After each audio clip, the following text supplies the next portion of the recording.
All right, here with Cody Brundage. We got life-changing news. We have something that we've been waiting to unveil to the public and to our team for a long time. I don't want to steal any of the spotlight in this interview. So, what do we have coming up? I got an offer a couple months ago, and I've had to keep it real quiet. But I want to you know, first our private group know, but then eventually this will go public. But I got a contender series offer for July. As of now, everything's still slated to go on. Contracts are signed, so it's all a done deal. July 21st, we'll be fighting in Vegas at 205. I'm up a weight class, and I'm fighting a guy named William Knight. He was actually on the show last season. He won by knockout. He's on a UFC developmental contract. So he's kind of a bigger guy for them. I think they have high hopes for where he's going to go, but we're looking to kind of crush those. So, Tell us a little bit more about your opponent. Have you looked him up yet? Give us like a strengths and oh, weaknesses. absolutely. So, I watch film on all my opponents. My wife probably gets super annoyed because I've watched probably all his fights like 20, 30 times. I've always been that way, even since my wrestling days. I love watching film on people, whether it's to see, what they're good at, what they're bad at, how they carry themselves, uh, how they're walking back and forth in the cage before the fight even starts. I think all that stuff's super telling, and I look into it all. Um, and it doesn't necessarily affect how I fight, but the guy was a high school state champ wrestler. He never wrestled in college or anything. He's from Connecticut. Uh, he's a bigger guy, um, not height wise, but he's fought at heavyweight. He's shorter than I am, but he's just built very well. He's a super physical guy. He has decent striking. He's an athlete, but I truly feel like I'm better everywhere. I feel like my wrestling is higher level. I think my striking is higher level, and I'm just getting better every day. So it's cool to watch him and see what he's good at, and take notes of don't lose. And I think the biggest thing I learned from watching him is don't lose yourself in the fight, because he beats people by he takes a lot of damage, and then he doesn't show it, and he wears it well, and he grinds you out and is super composed, and he's been there before, so that's how he beats people. So I think the biggest thing when fighting him is just to not come outside yourself, not to lose yourself in the fight, and just kind of do your thing, have fun. That's something I've kind of really been. I've struggled with that my whole athletic career, of making sure it's fun, not so much just putting all this pressure on yourself to be a phenom or to get first round finishes or to do whatever. And I think it's really helped a lot. So you've had truly a meteoric rise. You've gone through the ranks like no one I've ever seen. I mean, you blew through the ranks in Michigan. You became a statewide name and then a national name in an incredibly short period of time. Wind the clock back a little bit and tell people watching this video, how long have you been in mixed martial arts? What got you involved? And kind of walk us through a little bit about the journey to this point. So this fight will be right under 3 years of training. Not since my first fight, but just in training. I started in August of 2017. Really September of 2017, I'd say I was coming full time to train. Um, I was coaching wrestling at a Division III school, Olivet College. And I was living out of my car and living in the wrestling coach's office for 6 months, which was interesting. I was a kid. I was very fortunate growing up. I never wanted for anything ever. I lived on the lake. My family had boats and jet skis, and my parents sent me to camps in the summer. And so to go from that to living in my car and sleeping on a couch kind of made me grow up a little bit and be appreciative of the not just the things I had, but the people that I had around me. And I think I did a lot of growing from that. And in that whole time that I was doing that, I was also training 3 times a day. I'd come in the morning, and I started out just hitting the bag. I didn't know what to do. I mean, I never trained MMA. I knew I wanted to fight, but what does that mean? How do you train? I knew how to train wrestling. I didn't know how to train to be an MMA fighter. So I'm hitting the bag, and I'll never forget it. A girl comes up to me and she's like, "Hey, I'll hold pads for you." I'm like, "Whatever, girl, come hold pads for me. Sure, do your thing."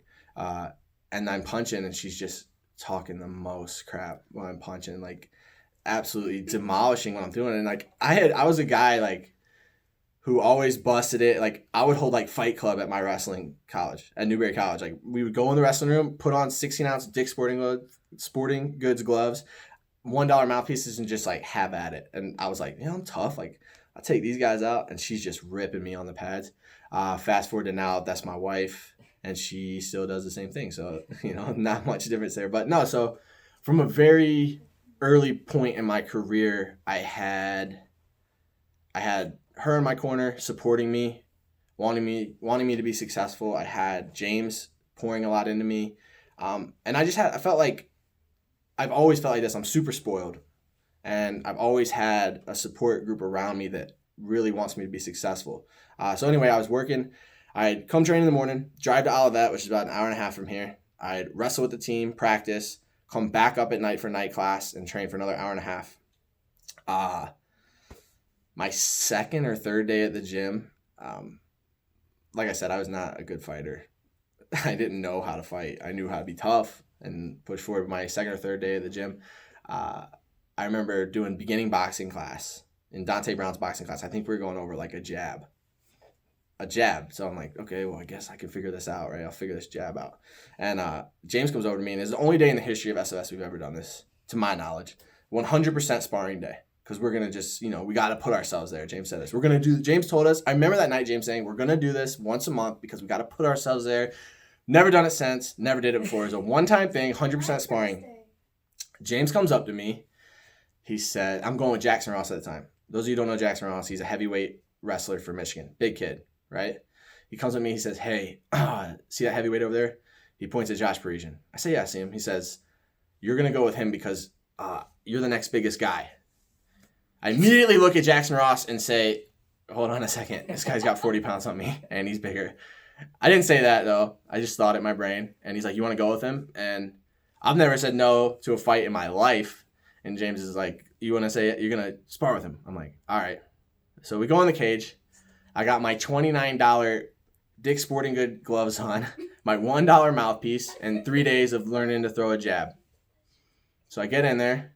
Josh Parisian opens up with a massive leg kick, follows it up with another one. I shoot for my life. Okay? I shoot for my life. I take him down. I think, good, he's on the ground. This is where it ends. The rest of the round, he's elbowing me in my legs, punching me in my face, just brutalizing me. I barely walked out the gym, but I was like, hey, man, I took that guy down. And I saw his poster in the wall, and I was like, that's the guy, right? That's the guy I got. And I did all right. I felt good about myself. I hurt a lot, and I knew I had a lot to get better at, but I was like, that's the guy. And I think I knew I wanted to fight, but that really solidified it for me. It was my first time ever being in a cage. I was going with a high-level guy, and I survived. I didn't die. I didn't get knocked out. You know what I mean? So I think that kind of gave me the motivation to fight. And then some other things happened. I mean, it was a whirlwind. Like we said, it's only been just shy of 3 years. And so I married Bobby. She's been my main training partner forever. And, Colin came in my life. He tried to show me how to do a hook for, I think, 3 weeks. And I just am now learning how to do it. So that's where we're at with that. But yeah, no, it's been great. Fighting did a lot for me, is doing a lot for me. I love it. Fighting's a huge thing in my life. So we all know about Cody Brundage, the wrestler, because that's obviously the moniker that every single person in the state of Michigan, if you were going to fight Cody Brundage, would say, well, he's an incredible wrestler. Tell us a little bit about Cody Brundage, the fighter, because I've seen the development behind the scenes, but a lot of people outside of this academy don't understand what's going to be, brought to the table in this upcoming bout. Tell us about Cody, the fighter. I think I'm a very well-rounded fighter. I think I am my probably toughest critic on myself. And I think that's good. I think it helps me to be better. But I think I've really, from the minute I got in, I knew I could wrestle with whoever. That day with Josh showed me that. He's one of the best fighters in the state, one of the best fighters in the country, and I could wrestle with him. And so I knew I could do that. So then I just went to work on getting my striking to where it needed to be. And I truthfully feel like I can say I can strike with whoever on the regional scene. I can strike with people outside the top 15 in the UFC, and I feel comfortable with whoever. Michelle Pereira is one of the best strikers in the UFC, and we have wars when he comes in here. So I'm proud in the fact that I busted it to get better there. I'm not near my potential. Every time I spar, I feel like I get better. Every time we go over something, I feel like I get better. But I really busted it to close that gap, because I knew everyone would say that. Well, he's a wrestler, but what can he do other than that? And like to this point, I don't think I've really had to show that I can be a good striker. I have knockouts, like real knockouts, not like take you down and pat your face and the ref jumps in because you can't do anything. Like, I have real knockouts. I have real knockout power. But to this point, I haven't had to really strain in a fight. I haven't had to struggle too much, especially in my pro career. I think every fight has been pretty much according to plan. There was a minute of adversity in my first title fight, but like other than that, like I have had very little adversity in my pro career, and I attribute that to how hard I work. I attribute that to the rounds I put in this gym and the rounds I put in with the killers we have here. You know, I haven't fought anybody that's better than my training partners yet. I'm lucky that way. 100%. So anything else that you just want to capture in this moment in time? You're going to have this video forever. One day, you know, when you're looking back and your family's looking at this, just anything else you'd want to record, because you have the biggest opportunity of your life coming up. July 21st truly has, you know, a moment that will alter the course of your future. Anything else you want to record on video? I just think, like, anyone who's watching or anybody who is like starting at our gym or starting at other gyms, I just think you should always bet on yourself. Always think you can do it. You know, like, it sounds corny to be like, oh, if you believe it, you can do it. And I will never say that. If you believe it, that doesn't mean shit, just so you know. Like, you got to bust your ass and you got to sacrifice and you got to do things that people aren't willing to do. Believing it's not going to make it happen. But if you believe and you bust it and you surround yourself with the right people and you go do workouts when you don't want to and you go against people that are better than you and you know you're going to take your lumps, like, my whole life, not just fighting, wrestling, everything. I started out wrestling. Everyone says Cody the wrestler. I started out wrestling my first 2 years of wrestling. I don't think I won a match.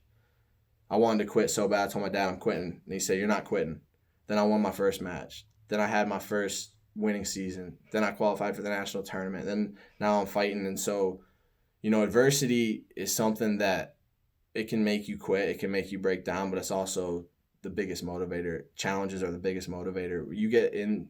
My coach always told me, if you're the biggest dog in the room, you better find another room. And that's how you got to kind of live your life. But anybody can do this. I really, truly believe that. Anyone can do this. You have to believe, but you also have to put the work in.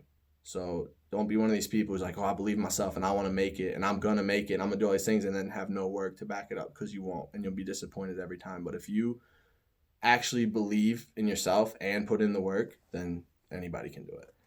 Last thing I'm going to bring up to you is 2 weeks prior to your bout, Josh Parisian, your teammate, is fighting on Dana White's Tuesday Night Contender Series.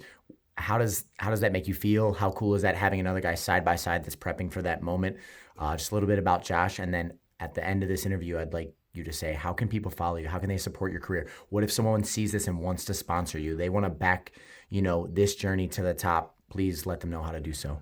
So yeah, that's awesome. I always feed off that energy, and, you know, to have two guys in here training for huge opportunities in their life is key. Josh just had a baby, and I know he's doing everything in his power to give that kid the best life he can. So, her the best life she can. But yeah, Josh is a killer. I'm glad he's on the show. He's gonna make the most of his opportunity. He's been there before. He's another one of those guys that, like, believing in yourself is great. He believes in himself now, and he puts in the work to get where he wants to be. You know, it's no accident that he's where he's at. So, you know, I'm really proud of him. The job's not done. It's cool to get there. It's really cool to get the opportunity. It's awesome. You know, that's what I was working for. I told everyone, after I win this fight, I'm going to get a contender shot. I know it. I knew it. There was never a doubt in my mind that was going to happen. So I got the contender shot. Now it's just time to handle business. You know, I didn't work my ass off, and I didn't come train to go to the contender series. That's not my goal. My goal is to be in the UFC. My goal is to be in the top 15 in the world. So, yeah, I'm excited for Josh. I'm excited for myself. I'm going to feed off his energy after he smashes his opponent and do the same thing. And, yeah, you can follow me at Cody_Brundage_ on Instagram. Cody Brundage MMA Fighter on Facebook. You can contact either of those pages if you want to sponsor me. Or just, you know, give me a shout out, tell me good luck, that sort of thing. That's always appreciated. It goes further than you think. And me and my wife have a super awesome vlog called Life in Cages that she wishes that I would film more of, which I'm going to. We're going to be putting out a few episodes here, I'm sure, in this fight camp. But yeah, so there's a few places you can follow me. Yeah. So your wife actually submitted a question that she wants on video, and she said, ask him how the fight for Contender is going to be different from other fights. You're not going to have the crowd. You're not going to have the people screaming from the audience. You're not going to have the hecklers you normally would. You're not going to have the opposition or the other team. Is that something that you feel is going to be an advantage with it being more like a training simulation, or do you think it's going to present different issues? I don't think any fight, no matter what the stage, no matter who is there, as long as I got my wife there and I'm gonna have my people there, like I'll be fine. I don't care. We could fight in an alleyway. I've done it before, so I'm not really worried about where it's at or who it's against or really any of that, because at the end of the day, I've been trying to live this life since I started. A lot of people I think are like, I think I'm gonna take an amateur fight because I think it'll be fun. Like the first day I decided I'm gonna take an amateur fight, I said I'm gonna be in the UFC, and I busted my ass to get there. So it is what it is. We could fight wherever. We could fight in the parking lot. I don't care. I don't care who's there to watch it as long as my people are there. I don't care what his coaches say. I don't care any of that. It doesn't matter because I'm gonna do what I gotta do to make my life better, to give myself the life I want. Well, Cody Brundage, I feel like we're looking at an incredibly memorable video, and people are going to look back one day and remember that this was right before the meteoric rise in the UFC. So thank you for sitting down with me and doing these interviews, and best of luck with what's coming up. Yeah.